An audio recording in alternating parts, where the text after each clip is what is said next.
Hello, this is Michael Tracy. In this video, we'll examine whether Doug Hansen actually reached the summit of Mount Everest on May 10, 1996. Although it is widely believed that Hansen summited sometime after 4 p.m. that day, there is no direct evidence confirming this. There are no summit photographs, no summit rocks, no radio confirmation, and no first-hand eyewitness account placing him there. Nevertheless, John Krakauer reported Hansen's summit as fact in his 1996 Outside article, written before he interviewed Lopsang, the lead Sherpa for Mountain Madness, who would have been the only possible witness to Hansen's summit. Krakauer presented his article as a research piece of journalism despite having no solid corroboration of key facts. For instance, Krakauer's description of Hansen's summit appears in the same paragraph in which he gets Rob Hall's summit time wrong, a fact that easily could have been checked with Adventure Consultant's base camp manager. After his 1996 article had already gone to print, Krakauer conducted a formal interview with Lopsang on July 25th. Prior to that, Krakauer had attempted to speak with Lopsang on May 12th while descending the Yellow Band, and again at base camp after the memorial service on May 14th. However, there is no indication that Lopsang responded substantively to Krakauer's questions during those earlier encounters. Because the interview occurred after Krakauer's article had gone to print, Lopsang's detailed account was not included in the original reporting. On August 11th, Lopsang sent a letter to Outside Magazine in which he recounted events near the summit. In that letter, he did not state that he witnessed Doug Hansen reach the summit. Instead, he described waiting for Hall and Hansen at a location where he had fixed a rope in place with his ice axe. Despite this later clarification, Krakauer's 1997 book largely mirrored the version of events presented in his 1996 article. One noticeable change was the relocation of the point where Hansen allegedly ran out of oxygen, which moved approximately 200 horizontal meters lower down the mountain. This revision occurred even though there is no known account, including that of Lopsang's, that establishes when Hansen's oxygen ran out. In 2025, Krakauer reaffirmed that the account presented in his book regarding Doug Hansen's summit was accurate. However, this claim stands in stark contrast to an interview featured in Storm Over Everest, in which Dorje and Norbu, two Sherpas from Rob Hall's team who summited on May 10, 1996, describe a sequence of events that significantly differs from Krakauer's narrative. Their account aligns more closely with that of Lopsang's, having Rob Hall descend further down the ridge where he encountered Hansen, Dorje, and Norbu. And Dorje and Norbu's interactions with Hansen are missing from any of the numerous different versions of Krakauer's ever-changing story. But ultimately, the question of whether Doug Hansen reached the summit turns entirely on the location where Lopsang fixed the rope with his ice axe. Much like with Mallory and Irvin, there are only two people that would have known what actually happened, and both of them died before they could tell anyone. In this case, it is Rob Hall and Doug Hansen. Rob Hall reached the summit at 2:30 and made a radio call confirming this. But the next radio call he made was not until 4:30 when he was asking for assistance bringing oxygen up. There's no record of him saying whether Doug Hansen summited or not. Such a statement would be oddly out of place in a plea for oxygen. The report of the 4:30 radio call is in Anatoly Bukharev's The Climb. 4:30 that evening, according to Dr. Hunt, the people from Rob Hall's camp came down here, the Mountain Madness base camp, and said, quote, "We need to get some oxygen sent back up the mountain. We think one of your team members has collapsed at the Hillary Step, and Rob Hall is with him." Rob Hall was sending messages to them, his base camp, that "I'm with this guy and he's collapsed above the Hillary Step." I'll get into what this guy is likely referring to in a bit, but this is also a good time to review the radio calls from May 10th, or more accurately, the lack of information about the radio calls on May 10th. While there is this belief that after 29 years, everything is known that will ever be known, and every aspect of this climb has been analyzed from every possible angle, this is not even close to accurate. In addition to the secret contract between Outside Magazine and Adventure Consultants, the oxygen loading of the Adventure Consultants' Sherpas and guides, and the secret interviews Krakauer conducted, there are unreported items from the radio calls. When Everest the movie was released in 2015, the director, Baltazar Kormakur, gave an interview clarifying which source material he used for the film. One of the items he was able to review were the tapes of the radio calls, which he claims were unavailable to any of the other authors of various books. The article notes, "None of the books that have been written had access to these tapes," said Kormakur, adding that the crew of people who were on the ground that day hadn't heard the tapes in 18 years. They put them away and wanted to try to move onward with their life, but they listened to it with us, which was incredibly moving and, of course, very traumatic for them to go through again. But it was also very informative because we got all the small details. There were very different stories out there in many of those books, and we wanted to try to understand what was misunderstood, and a lot of this came through those tapes. Unfortunately, he does not clarify what exactly these small details were, and his 2015 movie, much like Into Thin Air, is a fictionalized version of events. While it is possible that at some point in the future the tapes will be released and Rob Hall will be heard confirming that Doug Hansen reached the summit, for now the analysis will be based on actual evidence that we have and not evidence that might possibly exist. And there is no direct evidence that Doug Hansen reached the summit. It is all entirely circumstantial. Now, before you go scour the internet searching for quotes saying Doug Hansen reached the summit, it is not sufficient to simply point at Wikipedia. There were only 2 people on the summit or with a view to the summit at any time when Doug Hansen could have reached it. The issue is made more complex because Lopsang was the person closest to the summit at that time, and much of the accepted narrative comes to us from Krakauer's interpretation of what Lopsang told him. For instance, Krakauer insists that Lopsang told him he waited just 40 feet below the summit and saw Rob Hall and Doug Hansen's summit. But there is no verifiable statement from Lopsang saying this. There is Lopsang's published statement coupled with photos of the summit area that make it impossible. A problem with Lopsang's various statements are that he frequently changed his story and just agreed with whatever question was being asked. English was not his native language, and he seemed to answer questions without fully understanding what was being asked or the nuances of the words used. This allows an unscrupulous interviewer to have Lopsang say pretty much anything they want, but it does not assist with getting at the truth of what actually happened. This is especially problematic here, where Krakauer already published his version of events prior to interviewing Lopsang. Krakauer has not released a transcript of that interview and just expects us to believe that Lopsang told him a version of events that just happened to match up with the one Krakauer invented for his 1996 article. And then, just 2 weeks after that Lopsang interview, Lopsang wrote a letter to Outside that has details about waiting at the ice axe that Krakauer completely ignored. Lopsang was unfortunately killed in an avalanche in September of 1996, thus no one alive knows what happened. It appears that Lopsang may have believed that Hansen reached the summit, but as I will discuss next, this was merely a belief, and Lopsang was not there at the summit, so he had no way of knowing. Nor is it likely that he and Rob had some conversation about who reached the summit. Lopsang also didn't have a stopwatch to time how long Doug was climbing above him, nor did he have any idea what Doug's rate of ascent was from above the Hillary step to the point where Lopsang had fixed the rope with his ice axe, items that I will cover in detail shortly. Nor are beliefs fact. Noel Odell believed Mallory and Irvin reached the summit, but that does not convert it into a confirmed fact. Also of interest is that at about the same time, the Indian team on the north side would be making a radio call claiming to be on the summit. Despite their firm belief that they reached the summit and their own radio confirmation of it, whether they were actually on the summit has been seriously disputed, with people preferring to rely on climb times and the weather situation rather than simply looking at a radio call claiming a summit.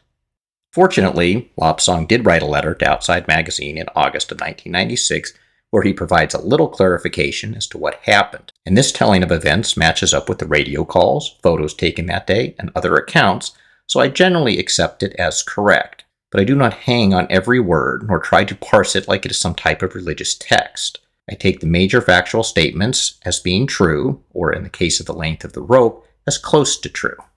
His account reads, "Just below the summit of Everest, I anchored my ice axe and fixed a 15-meter rope at a dangerous spot so that all the remaining team members could get down safely. I then waited for Scott to arrive. He finally arrived very late and we started down. Just as we reached my ice axe, Rob Hall and Doug Hansen were coming up my rope. After they passed, I sent Scott down and waited next to my ice axe in wind and extreme cold for them to summit and return so they could get down safely. Once they were off my rope, I left quickly and caught Scott." In terms of matching up Lopsang's qualitative statement that he quickly caught Scott, we know that Scott Fisher was alone at the top of the Hillary step at 4:10, and Lopsang claims to have caught up with Fisher descending from South Summit, which would have been shortly before 6 p.m. At 6 p.m., Tim Madsen, Amy Gamelgard, and Charlotte Fox all reported seeing Fisher and Lopsang above them descending from South Summit. For this, you must ignore Krakauer's fabricated time of 5:20 and use the time actually stated by Tim Madsen in the transcript in the climb, by Lena Gamelgard, published in her book, and by Charlotte Fox, published in American Alpine Journal. All of these say it was 6 p.m. This is just another example where every single source says the exact same thing except John Krakauer. It is not the altitude.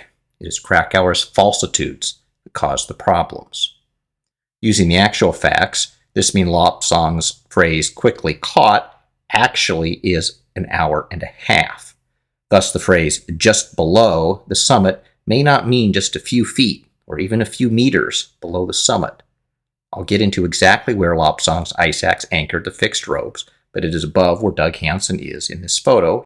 This means that Rob Hall descended over 100 horizontal meters to get Doug. This also clears up statements made by Anne Dorje in Storm over Everest. So let's start by taking a look at the Wikipedia entry relating to those events. Hall Cedar and Dorje, Sherpa, and other climbing Sherpas waited at the summit for their clients. Near 3 p.m., they began their descent. On the way down, Anne Dorje encountered client Doug Hansen above the Hillary step and ordered him to descend. Hansen did not respond verbally, but shook his head and pointed upward toward the summit. When Hall arrived at the scene, the Sherpas offered to take Hansen to the summit, but Hall sent the Sherpa down to assist the other clients and instructed them to stash oxygen canisters on the route. Hall said he would remain to help Hansen, who had run out of supplementary oxygen. As a note, the Wikipedia entry incorrectly says the Sherpa left at 3 p.m., but that is not what Norbu says in the interview. He says they waited an hour on the summit with Rob, which would put their descent starting at 3:30. And that matches with Anne Dorje not being visible in the photo of Doug Hansen taken at 3:20. Had they left the summit at 3 p.m., they would have been next to Doug in this photo, waiting for Rob to arrive.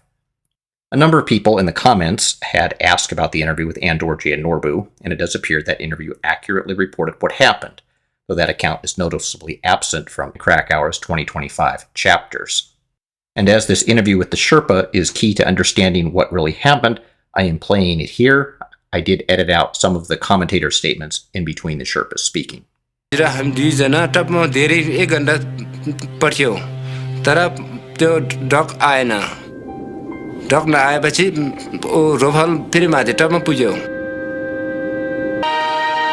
I was in front of Rob Hall. I told Doug Hansen, okay, it's late, it's now bad weather, we're going to down. But Doug Hansen, he didn't talk me. He just shake his head, and then he's pointing his finger and summit.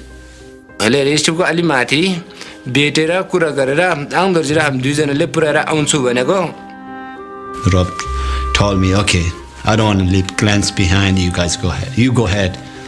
Leave oxygen bottle and so summit. Go down. From this, a rather interesting phenomenon emerges. Once we remove Krakauer's fictional time of him leaving South Summit at 3:30, remove his fictional account of Lopsang waiting on the summit until 4 p.m., and remove Krakauer's fiction that Rob Hall waited at the summit until he could see Doug Hansen, an interesting thing happens. All the accounts that were previously thought to be conflicting, confused, or the results of memories at altitude all come together to support each other as mostly accurate tellings of the same events by multiple different people. Obviously, the people were in different locations and saw slightly different things. We have Anne Dorje far down on the ridge seeing Doug Hansen and waiting for Rob Hall to arrive. We have Lopsang also far down on the ridge seeing Rob Hall coming up with Doug Hansen after they left Anne Dorje and Norbu. And we have the sighting by Mike Groom when he saw Rob Hall and Doug Hansen on the final summit ridge when he looked up from South Summit. The Mike Groom sighting has long been thought to be simply a problem with memory at altitude or Groom imagining the whole thing because Krakauer had them departing South Summit at 3:30, making it impossible for Groom to have seen Hall prior to departing. As a note, Groom thought when he saw Rob and Doug that they were descending. This would have been slightly before 4 p.m., and had they indeed been descending, likely they would have been okay, as Groom thought at that time. The problem was they were not descending. When Groom saw them, they were just standing there, but later Rob would continue to ascend with Hansen. Now that Krakauer has admitted that he is visible in the 320 photo, far from South Summit, Krakauer's entire timeline for not only his descent, but also Doug Hansen's alleged summit falls apart. What we have are multiple eyewitnesses and photographs that all match up with a single story on one hand and Krakauer's fictionalized version on the other. Now, all these accounts are not without their faults, and generally they use vague language or make minor mistakes in altitudes or locations. Groom's account, for instance, can be clarified and corrected with the photos, as Groom uses the phrase above the Hillary step rather loosely. On page 281, Groom states he ran into Doug on the descent. He states this occurred, quote, not far below the summit, just above the Hillary step. I slapped Doug's shoulder and said the summit was 80 meters up the gently sloping ridge. But Groom started descending at about 2:30, well in front of Neil Beitelman's 3:10 departure time. So he would have run into Doug much lower than where Doug is in this photo. At that point, Doug would have been about 60 vertical meters from the summit and about 190 straight line meters. This simply means that Groom is not entirely accurate with the 80 meters that he used. Later, Groom claims to have seen Rob Hall from South Summit. Quote, I stood up to see Rob's lanky figure standing patiently at the top of the Hillary step waiting for someone to clear the ropes. Doug was standing there too, leaning heavily on his ice axe, and no doubt Andorja and Norbu weren't too far away. They were in for a long wait, as 5 or 6 of the Fisher group were in the process of abseiling the Hillary step. I waved to Rob, who acknowledged with the thumbs-up signal. As a note, the only person on Fisher's team that Groom might have confused with Rob Hall was Neil Beitelman, as Neil Beitelman is taller and also was wearing a red down suit. But Beitelman had descended the Hillary step just after Pittman, so he would have been well below the Hillary step at that time. From this photo, we have Scott Fisher at the top of the Hillary step, with his team descending below at 410. Groom's sighting was likely at 350, which would match with the 5 or 6 people descending in the vicinity of the Hillary step.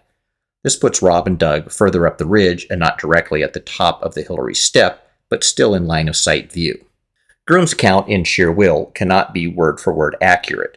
It is not realistic that 5 people were all abseiling down the 40-foot section that makes up the Hillary step. But this does not mean that Groom didn't see Hall and Hansen. They were just further up the ridge.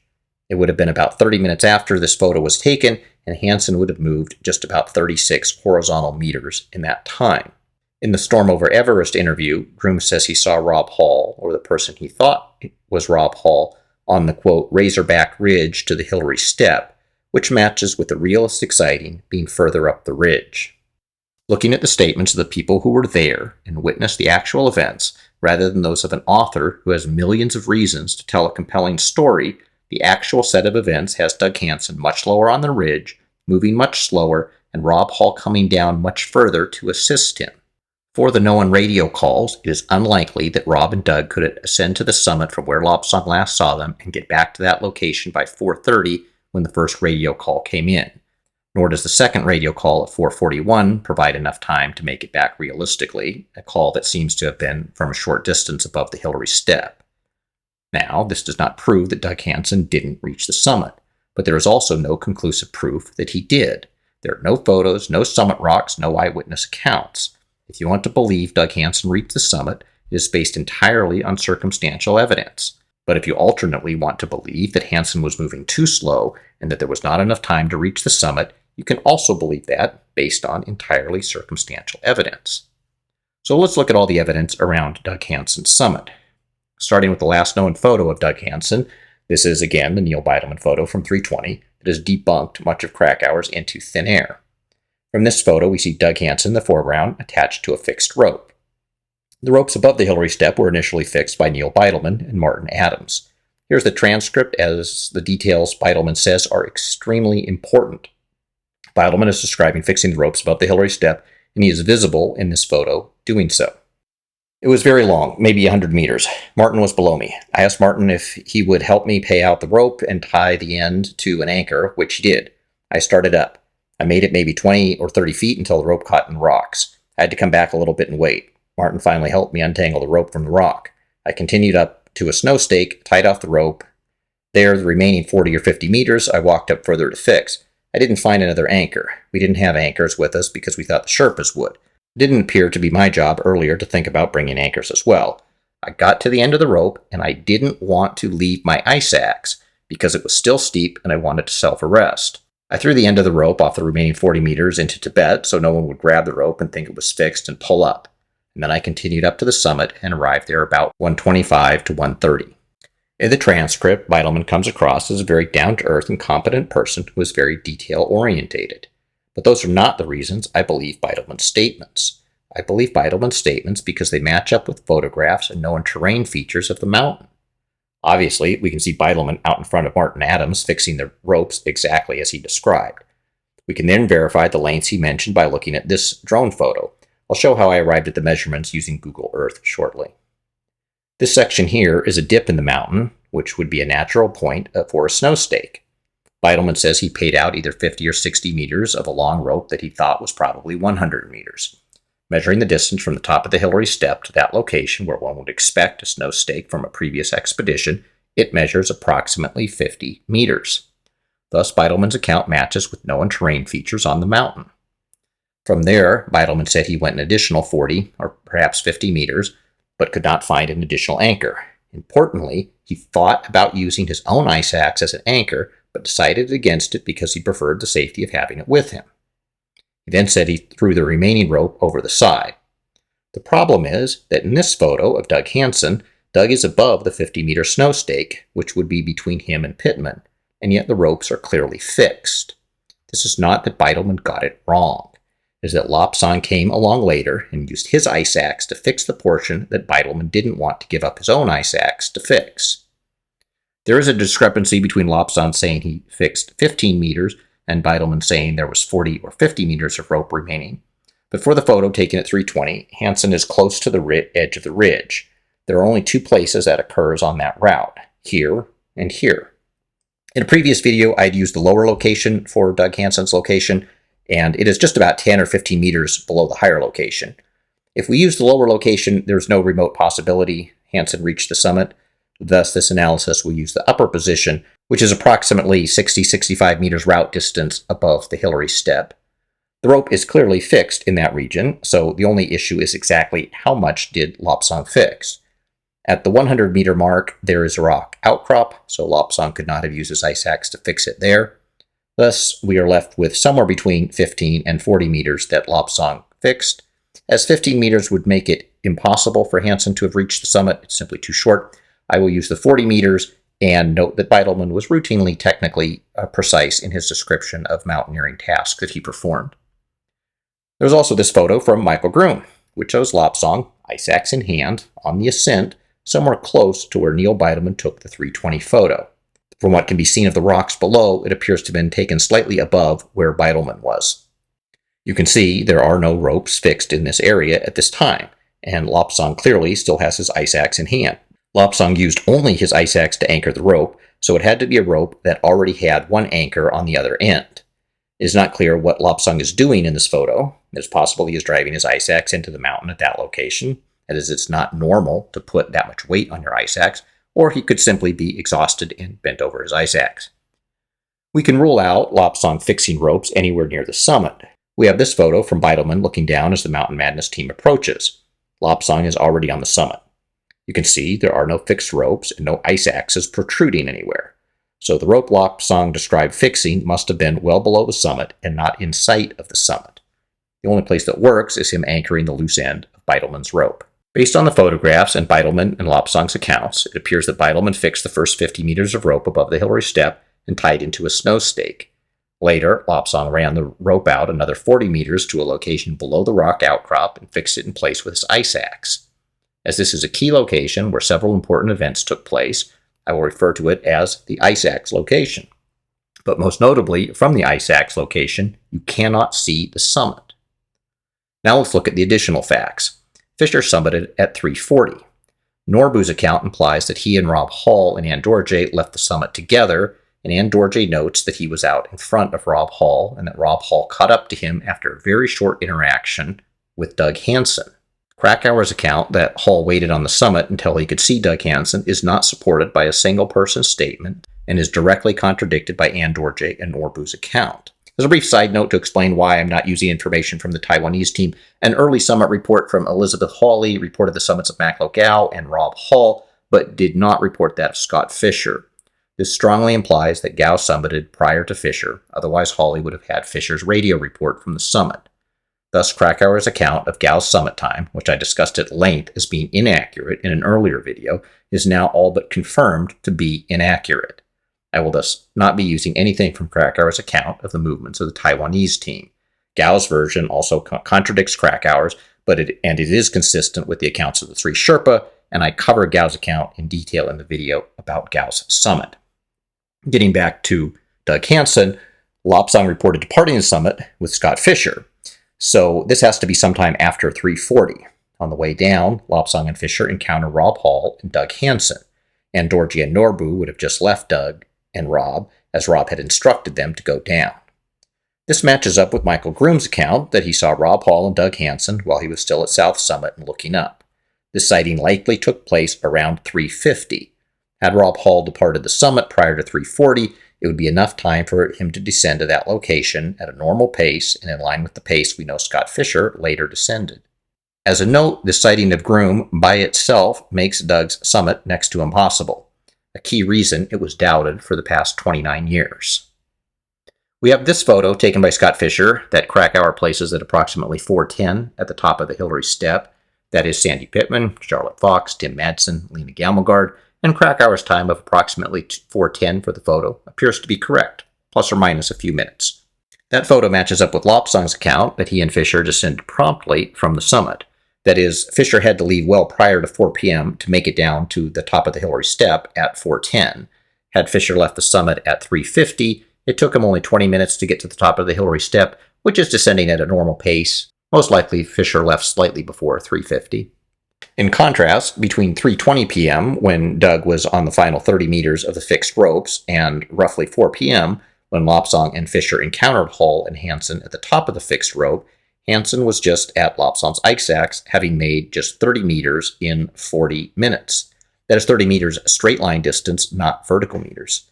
Thus, at that point in time, Hansen was moving extremely slow, roughly 2 or 3 steps per minute. It is very unlikely Hall could have gotten Hansen to the summit and back to Lopsang in the time available. In fact, it is unlikely Hall could have gotten Hansen to the summit by 4:30. We have Rob Hall's radio call at 4:30, where he is referring to this guy who is part of the Mountain Madness. It is unlikely that Rob was confused about who Doug Hansen was, and the most likely explanation is that at 4:30, Rob was back with Lopsang and had just asked him to bring an oxygen bottle for him. Lopsang said he needed to go down, so Rob called to base camp to ask someone from Mountain Madness to issue instructions to Lopsang to retrieve the bottle for him. Rob would have known who Lopsang was, as Lopsang used to work for Rob. It's not entirely clear why there was confusion about it, but it should be noted this is not coming from the actual recording of the radio call, just someone else's recollection of it.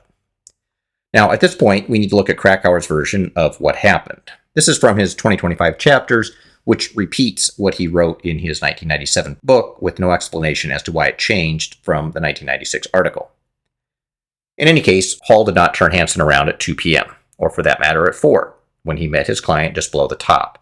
Instead, according to Lopsang, Hall placed Hansen's arm around his neck and assisted the wary client up the final 40 feet to the summit. They stayed only a minute or two, then turned to begin the long descent. When Lopsang saw that Hansen was faltering, he held up his own descent long enough to make sure Doug and Rob made it safely across a dangerously corniced area just below the top. Then, eager to catch Fisher, who was by now more than 30 minutes ahead of him, the Sherpa continued down the ridge, leaving Hansen and Hall at the top of the Hillary Step. Just after Lopsang disappeared down the step, Hansen apparently ran out of oxygen and foundered. He'd expended every last bit of his strength to reach the summit, and now there was nothing left in reserve for the descent. First, Krakauer makes no mention of the ice axe, which is key to Lopsang's version of events. Instead, he simply has Lopsang waiting some 40 feet below the summit, where he then decided to watch Rob and Doug struggle to the summit for no apparent reason other than to make sure they made it safely across some supposedly difficult section, with no explanation as to why Lopsang watching them would assist in any way. For some reason, Krakauer does not want to mention that ice axe. More problematic are the internet commentators that routinely flood the channels saying how important the Sherpas are. And yet, when a rich American author who was not there for these events tells his fictional story, they believe it. And the version told by the 3 Sherpa, who were there and witnessed it firsthand, they completely ignore.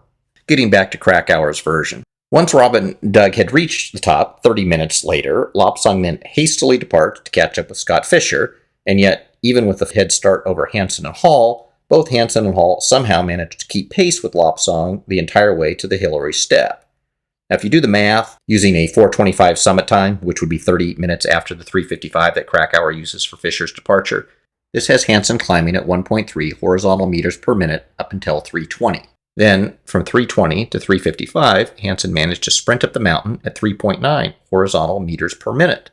Then at 355, Hansen suddenly hits a wall. It takes 30 minutes to ascend the final 40 feet, or 12.2 meters, at the snail's pace of just 0.4 meters per minute. But upon reaching the summit at 425, Hansen and Hall are able to sprint down the mountain to the top of the Hillary Step in a record 5 minutes, just before Hansen runs out of oxygen.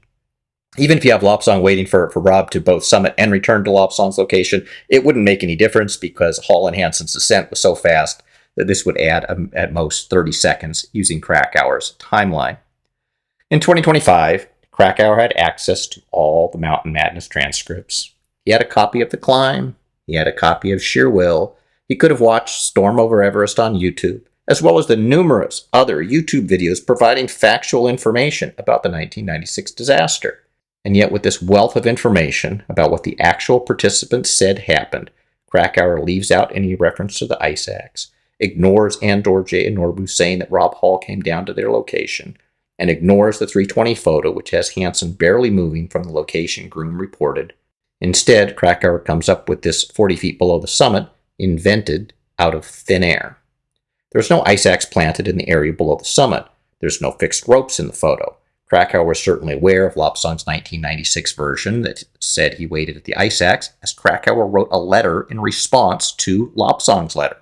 So from the summit, this is me looking down from the summit. There is no corniced area or difficult section just below the summit.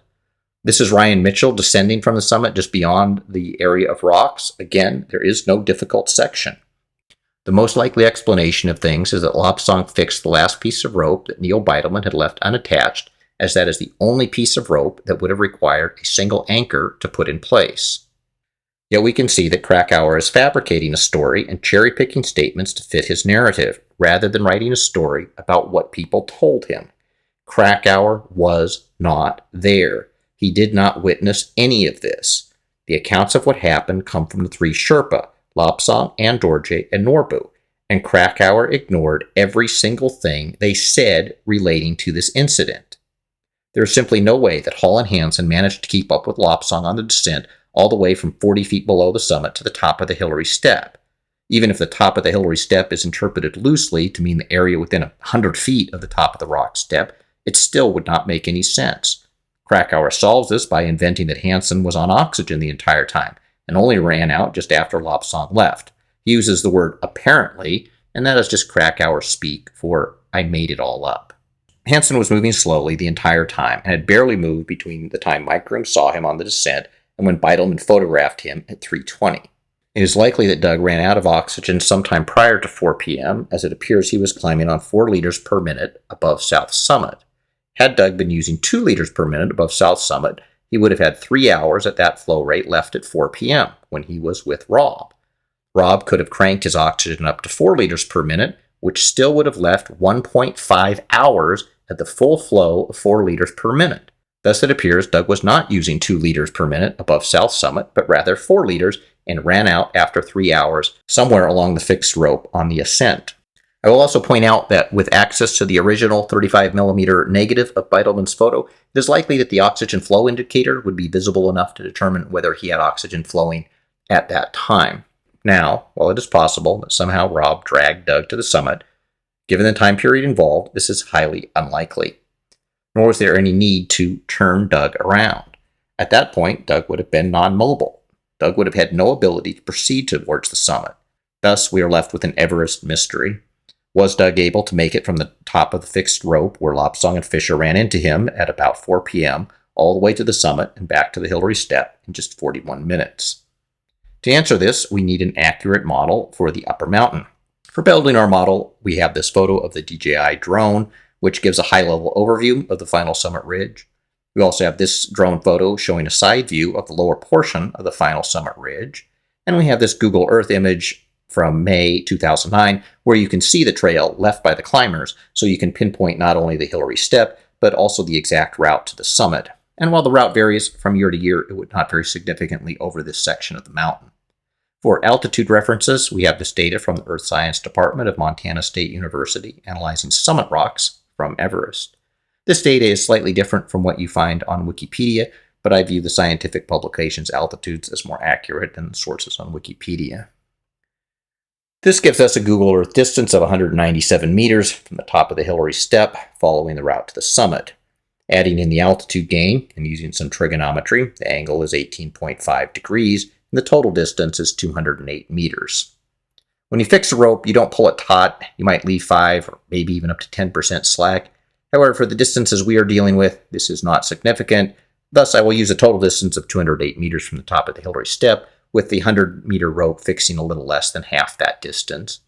You can see in the drone photo approximately at the 100-meter mark is a rock outcrop, so I moved the location you would have fixed the ropes with the ice axe down about 10 meters from that.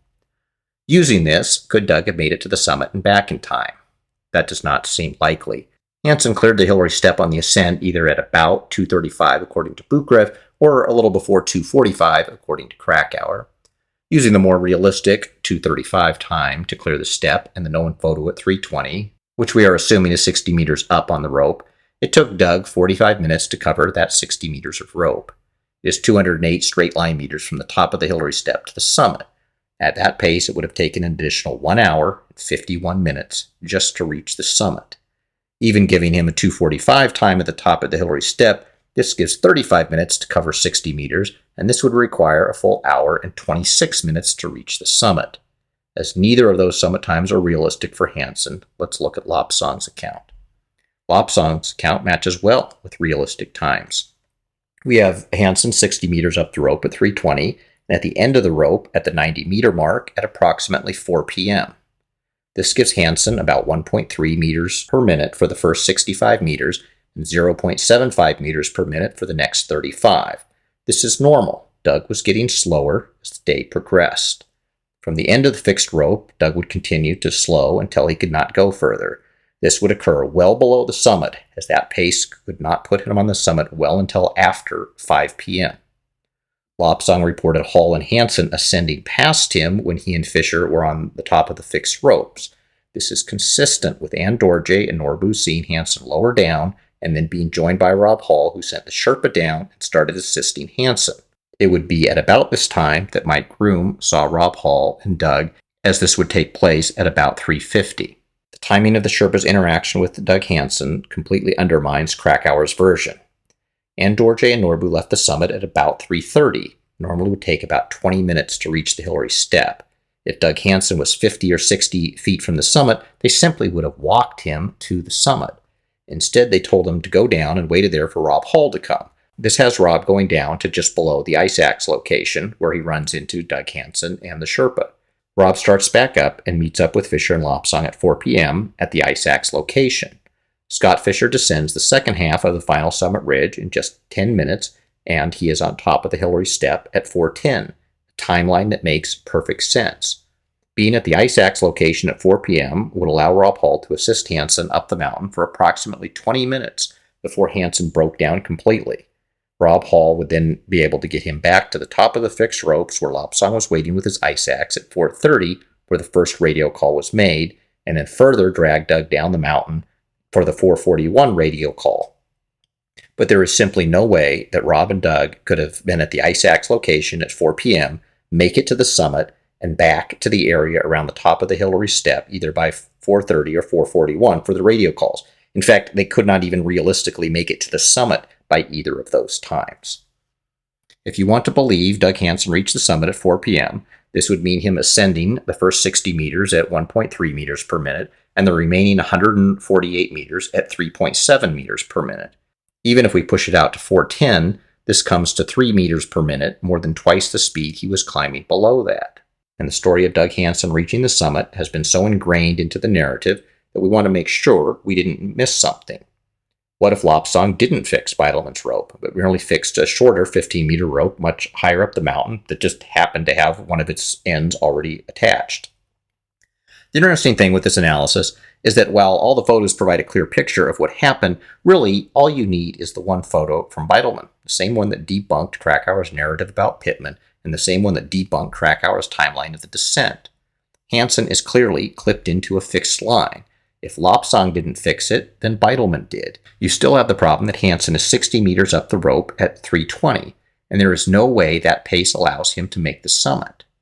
But what if we got the location completely wrong? What if Hansen is not on the 60-meter rope mark, but is rather at the 75-meter mark? Still, it would take 80 minutes to reach the summit from that location, assuming he had the ability to maintain that rate the whole way to the summit. But what if the rope is only 50 meters or 80 meters? I will leave that analysis to the viewer, but the shorter the rope, the bigger the problems for Hansen reaching the summit. For Hansen to summit at 4:10, he would have had to have been approximately 100 meters up the route between the top of the Hillary step and the summit when the 3:20 photo was taken. For perspective on this photo, the Google Earth distance from the base of the Hillary step, straight line to the nook at South Summit, is 115 meters. So even without any information from Lopsang or Beitelman about where the ropes were fixed, this single photo that just keeps on debunking makes it extremely unlikely that Hansen reached the summit. At 3:20, Hansen was moving far too slow to reach the summit. While we cannot rule out somehow that Rob was able to crank up his oxygen or convince Doug to more than double his climb rate, ultimately you are left with a choice of which version you want to believe.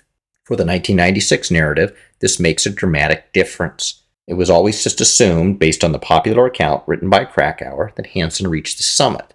That became part of the story, that people just couldn't be turned around. But looking at the photo and applying reasoned analysis, it is far more likely that Hansen did turn around, or more likely simply stopped being able to ascend and had no choice. Krakauer wrote the story about Doug Hansen summiting prior to interviewing Lopsang about the key details, and also prior to interviewing Lucas Siski to get the report of Doug Hansen turning around earlier in the morning. Rather than changing his story to fit the facts, Krakauer changed the facts to fit his story. Doug Hansen was not feeling well that day and was moving slow the entire time. On the final summit ridge, the 3:20 photo has him too far down the ridge to realistically summit. But ultimately, the entire issue depends on exactly where Lopsang anchored his ice axe, and that should tell you all you need to know. In 29 years, with 6 different major revisions to his ever-changing story, John Krakauer has not mentioned that ice axe once.